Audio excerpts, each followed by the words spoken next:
네, 안녕하세요. 임영택입니다.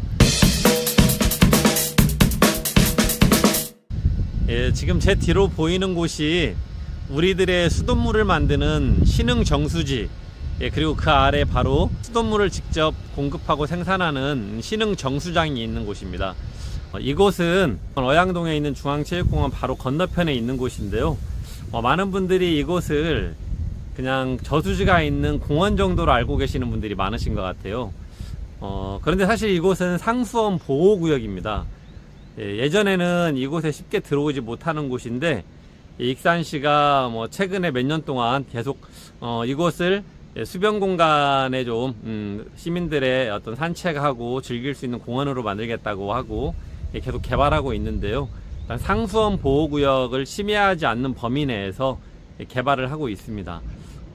무엇보다도 상수원 보호구역이기 때문에 이곳에 맑은 물이 유지될 수 있도록 하는 것은 대단히 중요한 일입니다. 이 신흥 저수지에 담겨진 물을 바로 아래에 있는 신흥 정수장에서 깨끗하게 정수해서 우리 각 가정에 전달해주고 있는 그런 곳입니다. 이 신흥 저수지는 어느 곳보다도 정말 익산의 보물 같은 곳입니다. 이렇게 보시기에 풍광도 아름답지만 저희들이 먹는 물은 대단히 중요하잖아요. 우리들이 살아가는데 대단히 필수적인 요소인데, 익산 시민들은 전라북도에서 가장 저렴한 수준의 어떤 수돗물 요금을 내면서 현재 수돗물을 이용하고 있거든요. 전라북도는 사실 전국적으로 보면 수돗물 가격이 비싼 지역에 해당합니다. 그런데 익산 시민이 전북에서 가장 저렴한, 전국적으로 봐도 가장 저렴한 수준의 수돗물을 공급받을 수 있는 이유는 이 신흥 저수지에서 자체 생산하는 수돗물을 먹고 있기 때문입니다. 익산은 대단히 좋은 그런 유리한 조건을 갖고 있는 거죠.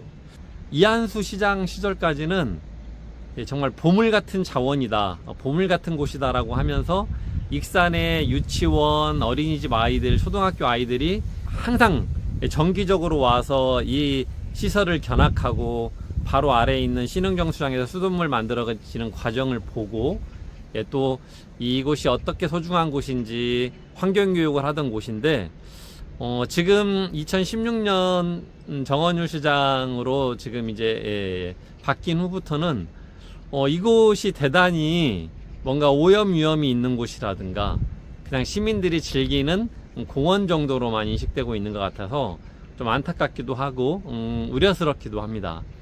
지금 최근에 이 신흥공원 주변을 맨발 걷기 장소로도 만들고 야간 경관 조명도 하고 국화축제 때 아름다운 꽃도 심어서 시민들이 즐길 수 있도록 하는, 이 상수원 보호구역이지만 일정 정도 개발해서 시민들이 이 아름다운 자연을 느끼고 힐링할 수 있는 공간으로 사용하는 건 그런 정도는 이해할 수 있다고 생각을 해요.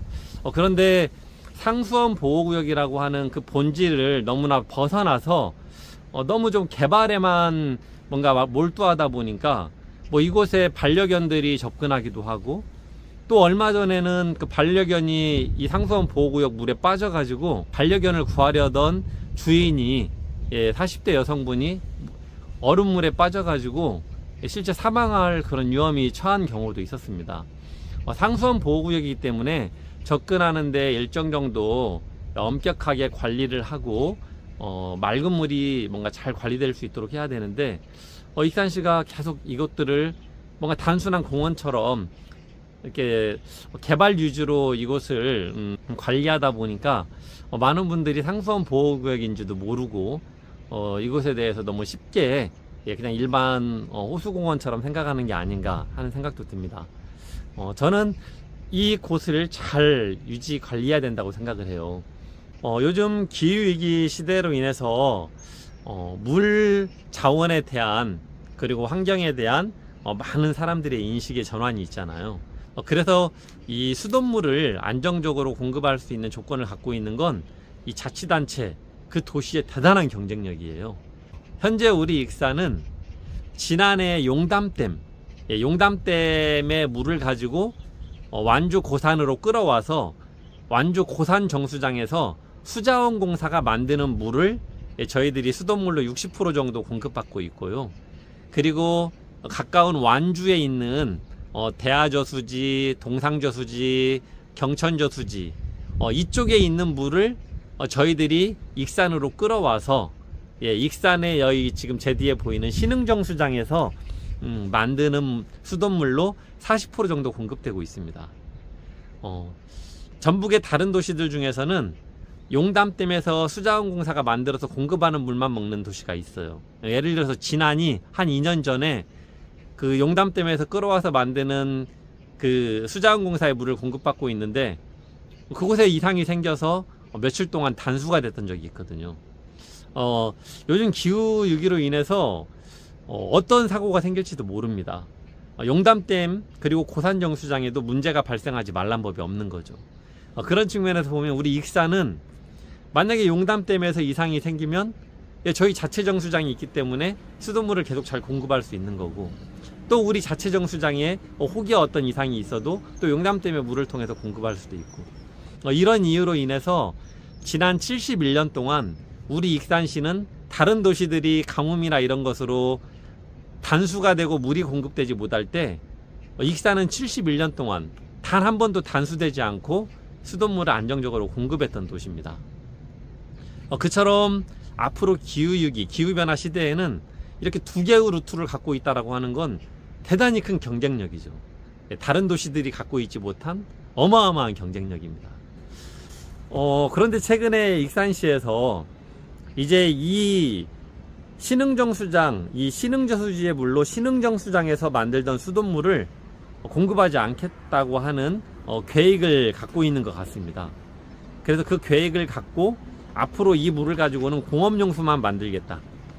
그리고 수돗물은 다 수자원공사에서 판매하는 광역상수도로 전환하겠다라고 지금 현재 의도를 갖고 있는 것 같아요. 그런데 저는 대단히 문제가 있다고 생각을 합니다. 광역상수도로 저희가 수자원공사에서 판매하는 광역상수도로 전환하게 되면 수돗물 값이 많이 올라갑니다. 수자원공사에서 물을 만드는 값, 그리고 또 수자원공사에서 공급하는 물은 물 이용 부담금이라고 하는 게 있습니다. 그런데 저는 이 대목에서 요즘같이 경기가 어렵고 이런 때에 수도요금을 그렇게 급격하게 올리는 일을 왜 할까? 이 깨끗한 물을 가지고 가장 깨끗한 수준의 수돗물을 만들고 있는데 왜 그럴까? 익산시에서 주장하는 이유는 우리가 그 대하, 동상, 경천저수지에서 오는, 완주에서 오는 물을 가지고 수돗물을 만드는데 그 물이 갈수기 때 공급되는 데 있어서 때로 가뭄이 극심하게 발생하면 물을 공급받는데 좀 한계가 있다. 뭐 이런 이야기를 하는 것 같아요. 그리고 완주 어우보, 고산의 어우보댐에서 우리 지금 신흥저수지 이곳까지 한 28km 정도 쭉 흘러오거든요. 이 과정에 중간중간에 뭐 완주공단이나 주변에 어떤 농토의 농약이나 그래서 물이 오염될 위험이 있다. 이 두 가지 이유를 이야기하는데, 근데 물은 과학이잖아요. 그건 수치를 보면 압니다. 현재 28km 흘러와서 저희가 물을 취수할 때 성분을 항상 주기적으로 검사하는데 우리의 수돗물 원수는 우리나라 국민들의 거의 반절 이상이 먹고 있는 한강물, 그리고 영남의 수백만 명의 사람들이 먹고 있는 낙동강물보다 물 자체가 깨끗합니다. 그리고 또 그 깨끗한, 가장 깨끗한 물 수준의 그 원수를 가지고 여기 신흥저수지에 받아놨다가 또 여기에 있는 물로 수돗물로 정수해서 만들어 가면 가장 깨끗한 수준의 수돗물을 공급하고 있습니다. 그러니까 대한민국에서 결과적으로 가장 깨끗한 수준의 수돗물을 공급하고 있다는 거죠. 그런데 굳이 왜 더 비싼 물로 바꿀까요? 저는 이해할 수가 없어요. 익산시는, 정원율 시장은 앞으로 이 물을 가지고 신흥정수장에서 공업용수만 만들어서 공급하겠다고 합니다. 공단들의 공업용수까지도 만약에 수자원공사가 파는 광역상수도 물로 바꾸면 산업단지 공단들이 수돗물 값이 너무 많이 올라서 경영상에 어려움이 있을 거라는 걱정 때문인 거죠. 아니, 공단은 수돗물 값이 올라가지고 너무 경제적으로 어려울 것 같으니까 그대로 공업용수는 만들고, 시민들은 매년 수도 요금을 더 내야 되는데 시민들이 감당하라고 하는 거예요. 저는 이렇게 생각합니다. 완전